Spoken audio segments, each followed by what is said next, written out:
everyone, welcome to episode 2 of the Light Haven podcast. My name is Bianca, energy healer and astrology enthusiast. And my name is Ruth, mystery student towards the awakening of consciousness.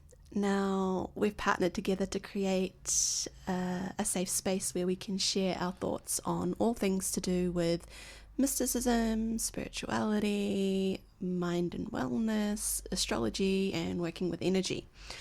Now, our first episode aired a couple weeks ago, titled The Universe Has Your Back, where we kind of just went through, we just went over the journey that led us to come together to create this podcast. If you want to know more about our personal journey, please check it out. If you want to reach out to us, we have a website you can check out. We are also on Instagram, or you can just flick us an email. We'll leave details on how to connect with us in the description box because we'd love to hear from you. Absolutely. Now, today's episode is titled The Sound of Silence, where we'll be talking about things to do with meditation and one of my favorite topics. Yeah, and we touched on this briefly in the first episode where I think we were really just wanting to unpack this deeper because it has had such a big impact on both of our lives. I'm going to direct this question to you, Ruth, because I think you have some interesting things to say about this. And the question is, what is your personal history with mindfulness in terms of the impact you've felt? Yeah, well, when I first started meditating, I was definitely curious about the benefits. It's such a common thing, meditation, like you hear about it nowadays in the corporate scene, the yoga studio, the weekend potluck. So it's almost a buzzword, like it's quite ubiquitous. And we know some people are quite into it and they talk about practicing it. And then at the time, I was one of the curious ones going, what is this thing? Actually, when I was in my late teenage years, that's when I first came across meditation. And there was advice to try meditating in the Christian community, which was a new thing. And of course, we were told, well, you can meditate on Bible verses. So being the devout Christian that I was, it was something I thought, yeah, I'll give it a go. So I remember sitting there with the Bible verse and trying to meditate on it. But I didn't really know what I was doing. Yeah. I didn't know what it was or what to expect. And we didn't have very good instruction around meditation back in the day. You know, there wasn't a lot of stuff online or in books. So you were sort of just flying blind going, how do I do this? And I don't think I got a lot out of it. I wouldn't meditate again until I started dabbling in astral projection in my 20s. And in order to have the astral projection experience, you had to get the mind very quiet so it would stay out of the way of what you were trying to do. So I didn't really have the best tools for the practice, but I learned to count backwards from 100. And that was like a very basic thing you could do to shut off your brain, get it to stop talking and be quiet, because then once it was silent, then you could try and astral project. So you wanted to turn off the monkey mind chatter, and then you would try and get the body to fall asleep, but keep the consciousness online. And I wouldn't necessarily call that meditation, but it was a form of working with the mind and trying to be mindful. So more recently, about 2 years ago now, I came across this app called FitMind. And that was really the big turning point for me with meditation. It was structured progressively. It had a very clean layout, and there was a foundations course, and then there was part 2 and part 3. And what I loved about it is that there were all different kinds of practices, and it wasn't necessarily partial to one tradition or one way of meditating. So there was something called open awareness meditation, where you just learn to sit and notice everything in your environment, all of the sounds, all of the smells. And this is something similar to one of the techniques that they offer to people suffering from anxiety, like name 3 things you can see, or however it goes, 2 things you can smell. And it's about grounding yourself and becoming present. But then there were all kinds of other techniques as well. So everything from watching your thoughts to learning how to turn off your thoughts. And I say turn off your thoughts very carefully because Yeah, because we never truly can turn off our thoughts. yeah, you can't turn off your thoughts, but I guess depending on how you want to look at it, you can become distracted by a particular methodology that provides respite from your thoughts. And I've heard it described as taking a shower. So you're just giving yourself that this moment of peace. And it could be, people do it with breath work, they do it with all kinds of practices, but basically where there's a bit of technique to the practice and you have certain steps, you try and follow those steps, and by focusing on those steps, then your monkey mind chatter turns off. And when you see what that feels like, some people can get a lot of insights from it, and other people can just feel very calm and peaceful. So I guess that's like those are some snippets of the different types of techniques, but there were so many, and I loved that the app just showed you all of them, so you could see which one you personally resonated with, and you could go, well, I really like that one, so I'm going to pursue that. But it's not just some random app, and that's where I think this is very important, because if someone says, oh, I want to meditate, they'll go out there and just download an app or find a YouTube video. And of course, if it resonates for you, fine. But I think some instructors are more qualified than others. So the founder of the FitMind app is pretty amazing. He was a business owner, also a Yale grad, and he ended up working in private equity. So you could say he had a measure of material success.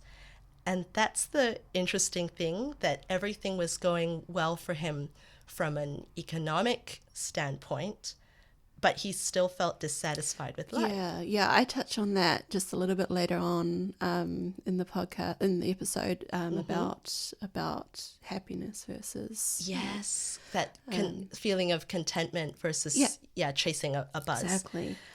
So he was very dissatisfied with life, and I think that's the thing that drives all of us into a space like this, or into looking at practices like this, is we get the sense that we need something more in life to ground us and to be our anchor. So he took quite an extreme approach. He basically gave everything up and went off to train with so-called mental Olympians, or the people who are very, very advanced in their particular discipline. So he went to the Himalayas, he went to the Amazon jungle, and he was even ordained as a Buddhist monk at one point. Sounds a little bit like Ram Dass's story, doesn't it? Yeah, so extremely qualified. And to top it off, he's a Master of Science in Applied Neuroscience. And he also consults on medical research for a hospital and for Harvard. So an extreme expert in the field, and very qualified to offer an app that can introduce people to these practices safely. He even talks about the dark side of meditation and how for some people without the right instruction, these are the pitfalls that they can fall into. So he gives a very holistic, safe approach. So what was his name? His name is Liam. Yeah, I'll have to double check his last name, because for me, I do think, he's very qualified, but my main interest has been in the app rather than what benefits can you get him from as a person. App? Yeah. And last I checked, he went away on a 6-month retreat to meditate with some Buddhist monks somewhere else, because people who were using the app were going, how come there are no updates? And then I found there was a post on Facebook saying, sorry, I'm meditating for 6 months, I'll be back. But because he also has a podcast that you can listen to on the app, and he hosts all kinds of neuroscience experts. So you feel like you're really in safe hands. And I think that's important, especially if anyone has mental health problems anxiety or a history of any kinds of particular challenges in that space, they should definitely have that professional support when they go into meditation, because you're accessing your psyche and there can be all kinds of things in there. Yeah. And also just to note, we're not by all means promoting Fit Mind. This isn't it's not an affiliation. Paid promotion for Fit Mind. No, this is my personal experience. We're just talking about it. But yeah, no, we're talking, when you mentioned about the app, I just thought, well, for me, I haven't actually found anything that worked specifically for me. I normally just, when it comes to meditation, I just found my content on certain meditation podcasts on, like my podcast app on my phone or on YouTube. But that's the beauty of meditation, in that there's so much content out there, and there's something for everyone. And you don't need to subscribe to an app, which I think some of them may charge a fee, especially if you want to access the premium quality stuff. That's true. No, there's plenty of content out there that is free and easily accessible. And this is especially important because I think many of our listeners may be new to this idea. And it's interesting because when I sat down to think about this episode, my first thoughts was to go to the definition and see what it says. Right, go to the official source. Yeah. Well, in the Merriam-Webster definition, it describes it as a transitive verb to focus one's thoughts on, reflect on, or ponder over. And the thing that resonated most to me was how it was used as a verb, the act of focusing, reflecting, pondering. Meditating is a process, right? It's active. Like you mentioned in the Fit Mind app, it took you through all the different types of practices, such as open awareness, silence of the mind, listening to chatter, thought watching. They're all states of doing and being. That's right. So it's very intentional. Yeah. So why, if you were talking to someone who was just curious about meditation, why would you advise them to pick it up as a practice? Yeah, no, that's a good question. Yeah, why should we meditate? So for me, I feel like so much of our suffering is everything we're doing with our minds. That's true. For example, worrying about things, resisting difficult things, etc. Like, instead of just feeling it and allowing it to be, and studies have shown that the hippocampus, which is the part of the brain that's responsible for forming and storing memories and the emotions attached to those memories, this shrinks when we have chronic stress. Oh my goodness, who would want that? Yeah. I don't. Yeah, and in the old days it was believed that the brain was static, and that you have this genetic predisposition which cannot be changed. Sure. And well, thanks to research and advancement of technology, that is no longer the case. In the field of neurology, is the study of neuroplasticity, like how the brain changes itself. Dr. Stephen Lauries, he's a neurologist who specializes in studies to do with the damaged brain and how it heals itself after traumatic impact. Oh, wow. Yeah. And he's the author of No Nonsense Meditation. And in this book, he shares a story about how he scanned the brain of a well-known Buddhist monk, Matthew Ricard. I'm probably butchering his name. I don't know how to say it properly. But yeah, Matthew Ricard. He was probably about 75 years of age at the time. Sure. And Dr. Stephen Lauries saw his brain, and he said that it looked about 10 to 15 years younger. No way. Yeah. Really? And he saw brain structures had increased in value. The network the network system that's important for your attention, memory, emotional regulation, and the connection between the left and the right side of the brain, they were increased, as in there are more highways permitting crosstalk between the two. Sure.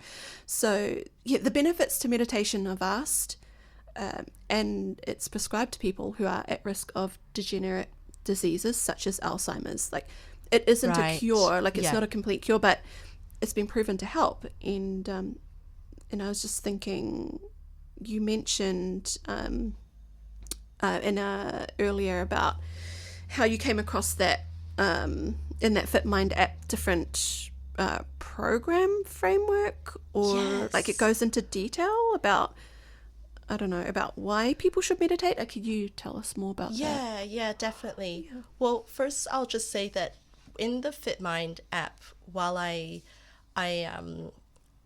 tried a lot of different approaches, the one that stuck the most for me and that I've adopted as my daily practice is metta meditation.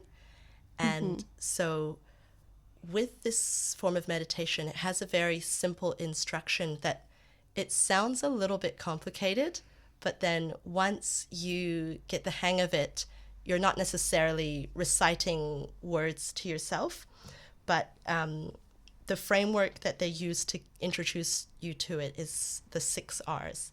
So you have recognize, release, relax, re-smile, return, and repeat. That's 6 of them.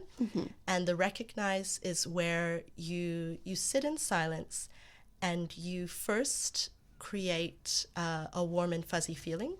And they teach you to create the warm and fuzzy feeling by picking anything that does it for you, really. So you could, for example, imagine a puppy or kittens or a smiling baby, whatever, whether it's imagine someone doing charity work and giving aid to people in poverty, whatever makes you feel warm and fuzzy, use that thing. But then once the feeling comes up, then abandon the thing that you were using to create the feeling and just sit inside the feeling. So it's that warm bubble that you want to create.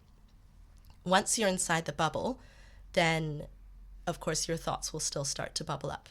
But now that you're sitting in this magical bubble, when a thought comes up, you recognize it. That's the first step, and then you release it. So the releasing action is different to resisting your thoughts. It's very gentle, and that's how you get rid of any tension. Because there are other practices that can create more tension, and then you never get to a state of peace. And then relax is like a check-in with your body, calling it to relax.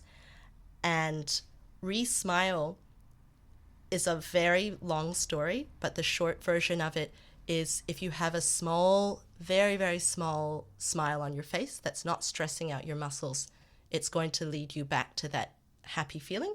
So you re-smile and then you return to the practice, which is sitting in that bubble of good vibes. And repeat means that when the thought comes up again, then you do the whole process again. And when I first started, I was going round and round in this circle, step 1, step 2, step 3. But after a while, you ditch the circle and you just sit in this kind of this state of calm happiness. And by no means do you stop thoughts. But when they arise, you can let them go with a very calm, compassionate manner and just go back to your bubble. And the reason this is important, it's not to fight our thoughts, but it's to learn how to have a way to respond when different things are thrown at you, not necessarily your thoughts, because life gets a lot harder than just your chatter mind. So that was the thing that I found incredibly helpful, and I do that practice daily, whether it's for 5 minutes or an hour, I still try and do it.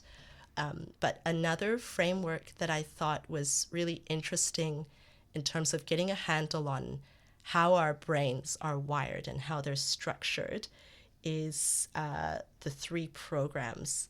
So program A is the evolved mind, and that's like your default setting. If you can imagine that your brain is a computer program that comes out of the box, that's what it is when you open the box. It has all of the programming of your ancestors, so fear of spiders and snakes or whatever was built into the programming from the geographical location that you originate from, all of those instincts have been passed down genetically. So that's your program A. Then we move on to program B, which is the conditioned mind. And this is the part of you that you acquire as you're growing up. So think of the influences of your parents, your neighborhood, TV, pop culture, everything going on around you. And that includes whether there have been traumatic events like wars and pandemics. All those things can influence on your conditioned mind. It's the things that have these events that we remember, and they train us to respond in a certain way.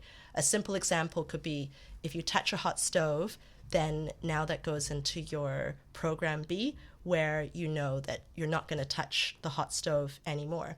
And it's also where addiction gets programmed into. So people who get addicted to pokies or the bottle or what have you, it's that they've set up a loop inside this conditioned part of their mind, and without some other practice to turn off that loop, it's stuck there in their program B. So simple ways that everyday people might fall prey to the program B or the conditioned mind is like chasing likes on social media. If you do a post and you get so many likes, you get this rush of dopamine.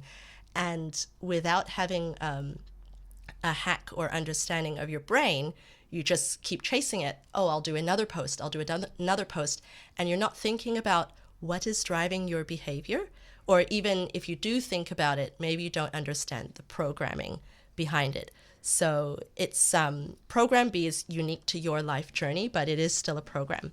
Now, program C is what really elevates us beyond the animal kingdom. It can also be called self-directed neuroplasticity or mind training. And this is where we really start to take control and say, well, I'm not just going to have the thing that came out of the box, and I'm not just going to have my childhood influences or my societal influences. I'm going to consciously train my mind. And it starts with meditation and becoming mindful. But the goal through this type of programming is to rewire your brain. So you can think of it like giving your brain a workout. You want to make it bigger and better. And that ties back to what you talked about, the research where the brain can change from meditation. So you're increasing areas like the hippocampus, giving yourself more connections there so you can improve your learning and memory. And this is all in spite of the baggage that you carry from program A and the habits you pick up from program B. Program C is your superpower where you take control and you actively change your brain. And this is what sets us apart from animals. So it's very important to take control of that program C. So this is also interesting. Just to touch back on program A, when you were describing it, the evolved mind. Yeah. It's kind of ironic because our brain isn't as evolved as we like to think it is. Sure. Yeah. we think we've come so far. Yeah. Right? The default setting is still pretty strong. That's right. And the logic of evolution would have it that we cannot turn our minds off, nor would we want to, but it was designed to constantly protect us from harm. And yeah, in the caveman days where the life expectancy was half what it was today, there's reason for the brain to function non-stop like it does. But yeah, cavemen couldn't afford to turn off their minds. Nowadays we kind of can. And then there's program B, I was thinking as you were speaking, the conditioned mind. That's an interesting one. I think this, like you're saying, this is where we blame our upbringing, our childhood experiences. And, you know, when I used to hear people say, oh, thoughts are just thoughts, I used to think that was so dismissive because I used to give significance to every thought that came into my mind, and I was attached to that. Because you thought it was you. Yeah. But now I see the validity of the statement. And so some neuroscientists say that thoughts simply arise sporadically and randomly. Wow. And it is sometimes unknown as to why those thoughts appear and others didn't. And I mean, we can choose to focus on the thoughts that have arisen or choose not to. But So it's optional, right? Right. It comes out of the program, but Right. you decide what you want to do with it. Because Exactly. you get a lot of silly thoughts that arise. And Yeah. imagine if we followed every single one. Yeah, and now just to that point that I was making is that I have for example, I have a game that I play with the kids. It's normally while we're sitting around the dinner table having dinner, and what we do is we choose the letter of the alphabet. Say, for example, the letter J, and we each go around taking turns naming a country beginning with that letter. Oh, fun. And of course, it's like time restricted. You know, you got like 2 seconds to okay. answer, and it's a process of elimination, and the last man standing wins.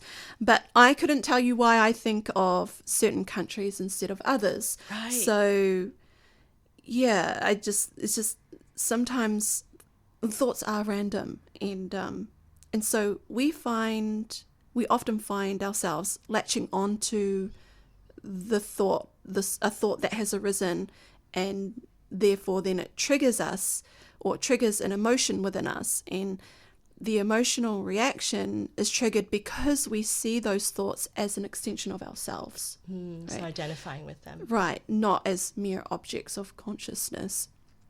And so what meditation allows us to do is to understand and develop this disassociation of our thoughts, and choosing to just observe how your body and mind is reacting, and just allow yourself to feel is a good practice, because you can experience what mindfulness is and experience just being in the flow of what is happening to you without giving it significance. But also by choosing to feel, even in the presence of difficult emotions such as anger, frustration, fear, these emotions cease to attach to us or cease to have meaning.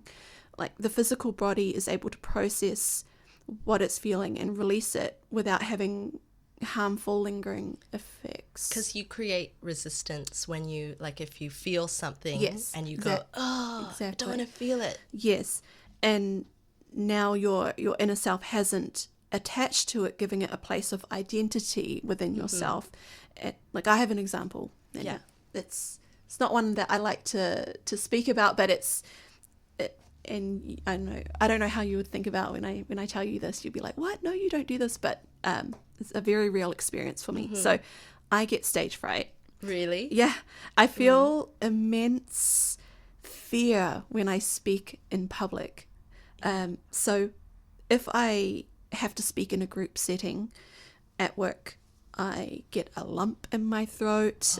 My blood rushes to my head. My hands get all sweaty. I lose my train of thought sometimes. So rather than trying to resist the effects that my body is going through, I don't resist. I allow it to be. I let it happen, and I push through it anyway, regardless.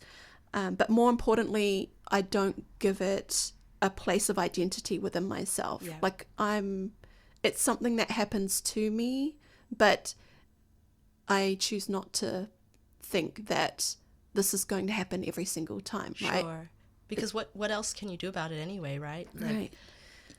If it happens a lot, and let's say for work or even sometimes going to a workshop or what have you, you end up in these situations where you have to speak in a group.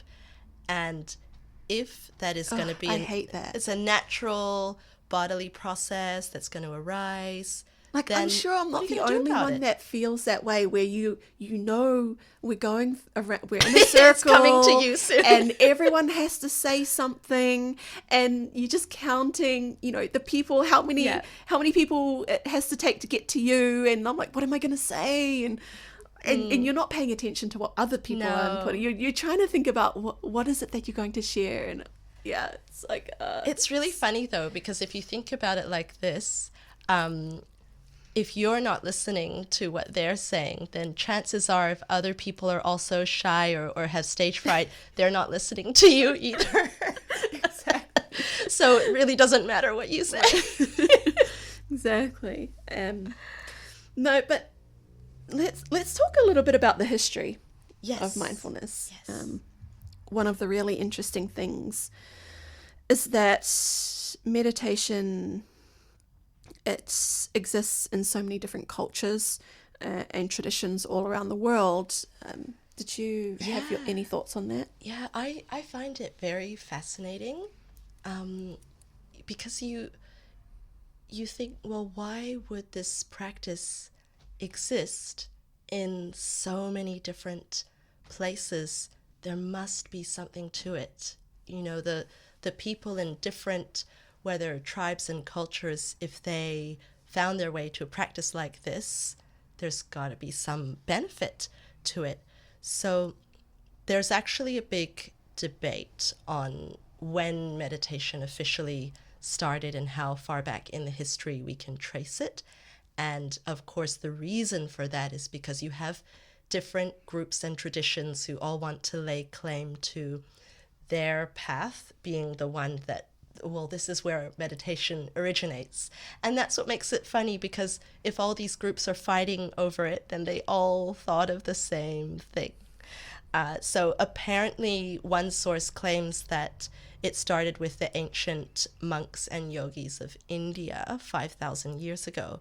Then you have other researchers saying, no, actually it started 20,000 or, 200,000 or 150,000 years ago, where people would sit in group rituals and they would fire gaze.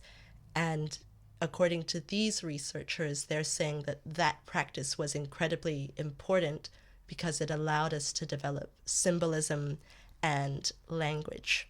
Now then you go to other groups like the Hindus and Jews, and they have records of religious contemplative practices from between 1000 to 1500 BC. Then if you look at the Taoist Chinese or the Buddhist Indian meditators, they've got records from 600 to 400 BC.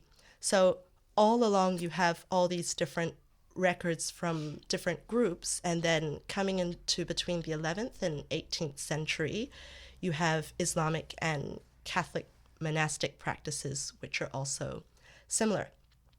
So I guess the takeaway from this is that even throughout the course of history and the passage of time, you continue to have all these different groups. It doesn't matter what cultural lens they put on it.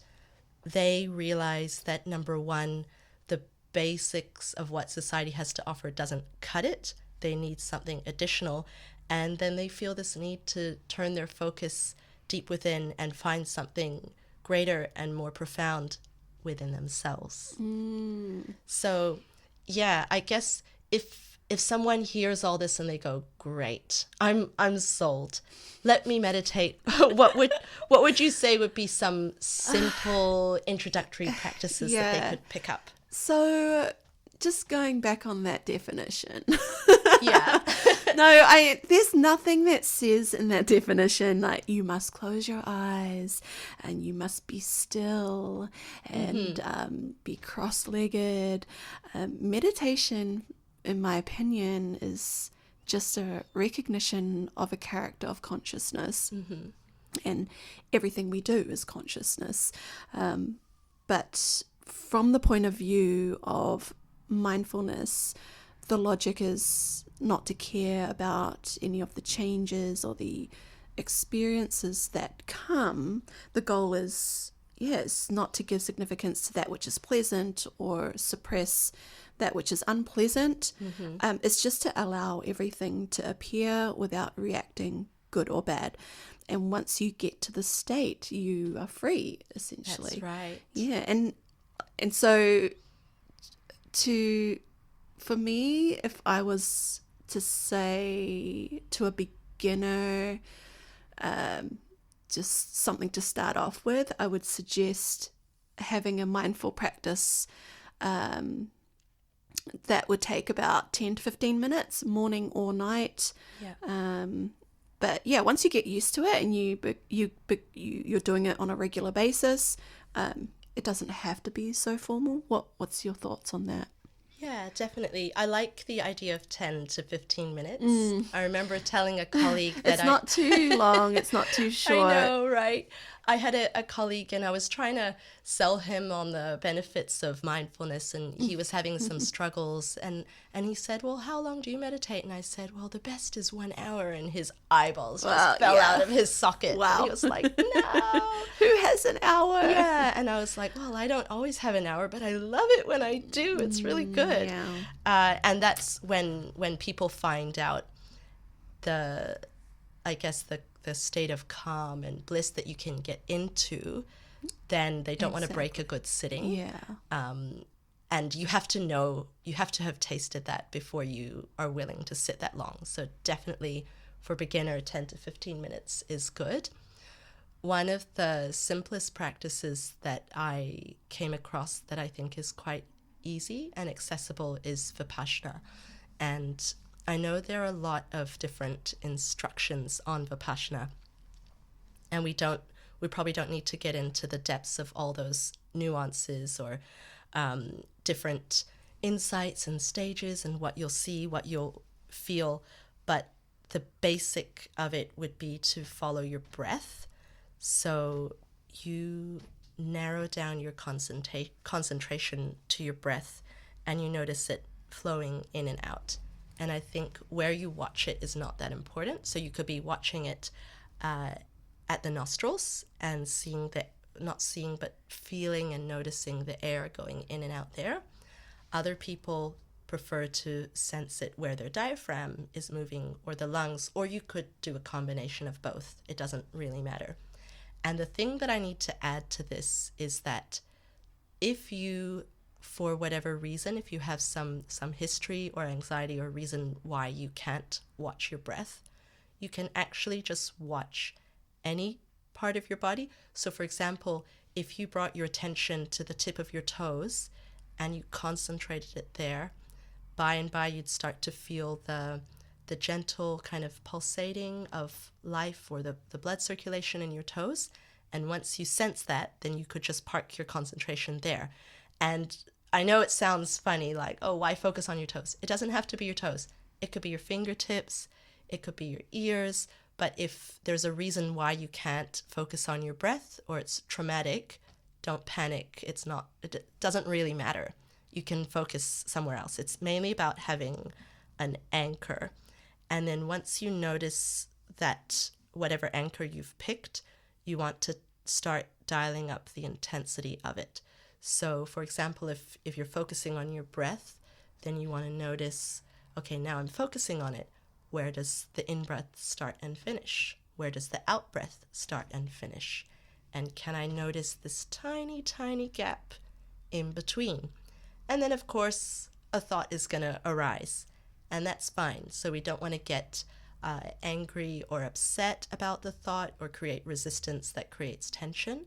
We just want to notice it. So the thought comes up, and we see it, we observe it, and then as we watch it, we can kind of lovingly just let it be there without any agitation, and it will run out of steam on its own, and then we bring our attention back to the breath, and that's it. But it's much easier said than done, because you can find, oh yeah, I'm just going to watch my breath, and then 10 minutes later, you are completely gone and you're thinking about next week, I need to pack for the camping trip and I need to take down the laundry. And you go, oh, wait, I was supposed to be watching my breath. Yeah, okay, I'll come back. So the point of the practice is really just to bring your attention into the present moment rather than getting lost in thought or carried away by fantasy. And there's a really good reason for that, because our brains tell lots of stories. and 99.9% of them are not true.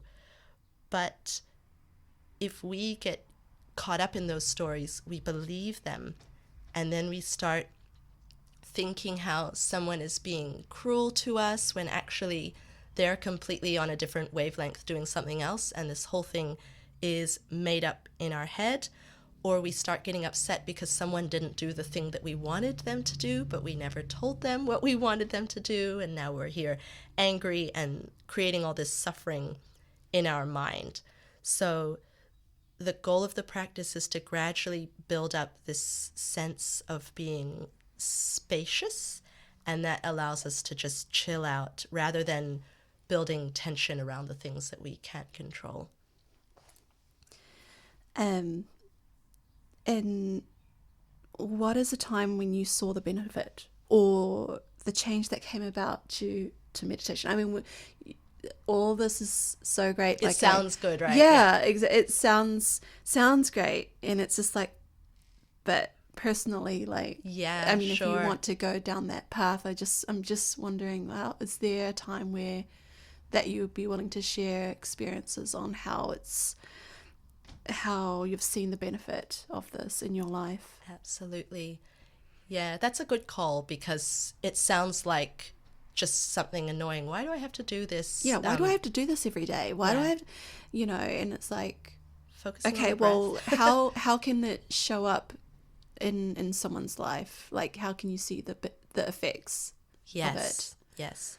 Okay, I don't want to harp on about it because I did mention it in the last podcast, but it's significant because it's a great example, I think, and everyone has to go through this at some stage in their lives. So when I first got news of my dad's passing this year in April, it was so weird and unexpected. It seemed unreal. And I had been meditating for quite some time by then, and I was using the metta technique, which creates like a golden glow of calm joy. It's not too ecstatic or wild. It's very much in the middle. And it gives you this ability to see that your mind is a tool of your body, and there's another part of yourself that can watch that. So you separate this watcher part of yourself that can observe all of your reactions and emotions. So that's what people mean when they say spaciousness. And it gives you the ability to respond rather than react. So when I received the news, I immediately, almost by instinct from having this practice, went straight into that space, because the news was so shocking for me that I didn't have to think twice. I knew that if I go into that golden cushion of calmness, I will be safe there. Even if I have to cry later and scream and kick and throw and break things, right now I need to go there, to that place. And I think that cushion really padded the blow when I got the news. It was like a place of equanimity and mental and emotional roominess. It's very hard to describe because you have to experience it for yourself. But I remember my dad's wife calling me on that Sunday morning, and the first time she called, her throat and her voice was so tied up, she could not speak, and she just hung up on me. And of course, I didn't know what she was calling about, so I went, oh, weird, and then continued. I was cleaning the room and folding laundry, and then she called again, and there she was, tongue-tied, and it's that, that clenching feeling of full of tears, and then she just started bawling her eyes out and screaming and trying to share the news through these broken fragments, and it wasn't delivered in this calm, gentle way because she was grieving as well. So it was really hard for her, and immediately it was just like the whole world disappeared around me, and I didn't even know what to do with it. But I had that metta pillow that I'd been creating for over a year and a half, So I felt just very warm and safe, and that I had stepped into this blanket of comfort. So I need to add here that a lot of people will be thinking, and you mentioned it before, the word disassociation. They'll be saying, oh my gosh, that's a trauma response. It's disassociation and it's bad. I have a very different opinion on this. So disassociation occurs when people are seriously traumatized and there's a lot of fear and anxiety and darkness in that process, and they have no control over it. Meditation grounds you, and it allows you to feel calmer and more connected, and yet you also have this sense that the ups and downs of life have lost their bite or their sting, and again, you are in control. So that meta pillow that I could go into, I could come out of that at any time, whereas a person in disassociation has no control over it. And again, the feeling is very calm, very balanced, rather than numb and dead. So it's a completely different thing. Right. I also think just this thought occurred to me, like as humans, we are going to feel it's our life's journey to experience life in a physical body. You can't really experience great joy without the experience of great sadness and sorrow, right? So, but you mentioned, and I agree, that meditation, it grounds us, and it creates this ability within us to respond rather than react. That's right. And now, I don't think there's any one practice that will solve all of our life's problems. Absolutely not. But meditation will help us achieve a deeper understanding of the self and what we're capable of. And there was this really insightful podcast. It's called the Huberman Lab podcast. And it had an episode on meditation. It's about 4 hours long, but I'm not sure how many people will be interested in checking it out. But the Huberman Lab podcast is hosted by Dr. Andrew D. Huberman, and in this meditation episode, he had Dr. Adam Grant as a guest speaker. And who's that? Dr. Adam Grant, he's a professor of organizational psychology at the Wharton School of the University of Pennsylvania, and he hosts 2 psychology podcasts.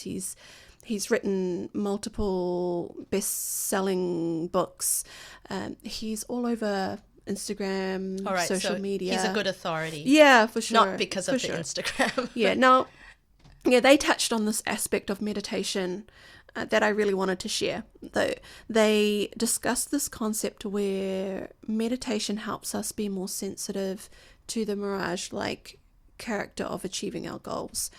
So the moment a goal is achieved, it begins to recede because you have all these new goals on the horizon.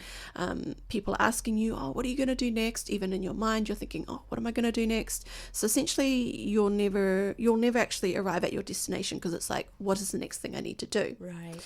And we're all looking for reasons, and this is one thing. A reason why we are like this is because we're all looking for reasons to let our attention rest in the present moment. And so this logic of success, like the sense that I have all these things that I want to do, like I want to work out and get fitter, I want to sleep better, I want to get a promotion, I want to get married, I want to have a family. It's not bad to want these things, but I would question you as to why do you want these things, because as we mentioned, there was that whole premise of success doesn't equal happiness. That's right.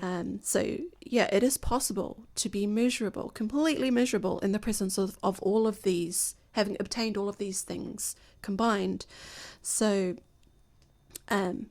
why? What is the effort all based on? it's based on this desire and hope that if we can get everything sorted out, not have anything terrifying to worry about. For example, I'm hitting the gym, I'm working out, I'm taking care of my health, so therefore there should be no major health issues. I'm working hard at my job, I'm going to secure this promotion, and I can be more financially secure and stable, and therefore I can afford the comforts of life and be able to pay my bills. So now we can fully relax our minds. Right, but you never get there. Right, exactly. So it's all about, so meditation is like, it's all about free attention so that we can find our fulfillment in the present. And so there's this concept where we are in a sense hostage if we do it this way, like goal upon goal, achievement upon achievement, and then it's like, if this, then that. Like, if I achieve this, then I will be happy, right? This is, in a sense, if we base our lives on this concept, then we're in a sense hostage to the circumstances of our life to bring us that happiness. Like, we're constantly trying to engineer the state of the world that will propagate back onto a state of self that will make the present moment good enough.